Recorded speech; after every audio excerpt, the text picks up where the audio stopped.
D'un naturel combatif, Mathieu Lartaud ne compte pas se laisser faire. Ce mardi 18 avril, le journaliste sportif de France Télévisions a annoncé sur Instagram être malheureusement victime d'une rechute de son cancer du genou dont il a été victime il y a 26 ans et qui lui a coûté sa carrière de joueur de rugby professionnel. À la suite de cette annonce, le présentateur qui devait être en charge des commentaires sur la Coupe du Monde de rugby 2023 à l'automne a aussi déclaré se retirer pour l'instant des antennes de France Télévisions pour mieux lutter contre le retour de cette terrible maladie.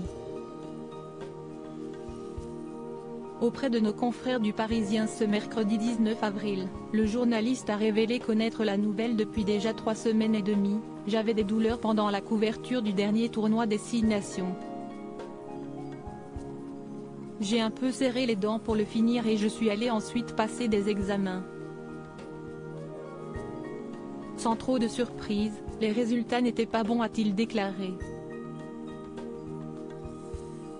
Interrogé également sur son éloignement de l'antenne, le journaliste s'est montré prudent sur la durée de celui-ci. Nous sommes au tout début et nous allons procéder étape par étape.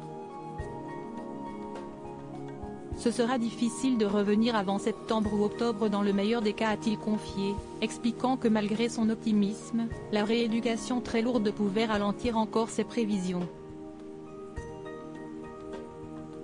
Photo, Claudia Tagbo, Michel Simès, Clémentine Célarier. Ils ont brisé le tabou sur le cancer. Mathieu Lartaud, de retour pour la Coupe du Monde de rugby ? Et quand le journaliste du Parisien a souligné que cela signifierait son absence lors de la Coupe du Monde de rugby, le présentateur de France Télévisions a nuancé ses propos: « Je ne m'interdis rien. Nous verrons en fonction de mon état d'esprit et de la réaction de mon corps. Si je peux le faire, je le ferai. Je vais me donner les moyens pour.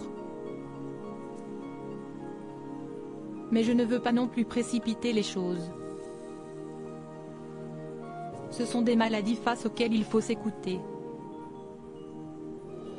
Mathieu Lartaud semble donc décidé à se rétablir le mieux possible pour pouvoir être de retour dès septembre, mais ne forcera pas non plus son corps, privilégiant la santé avant tout. Crédit photo, Christophe Clovis.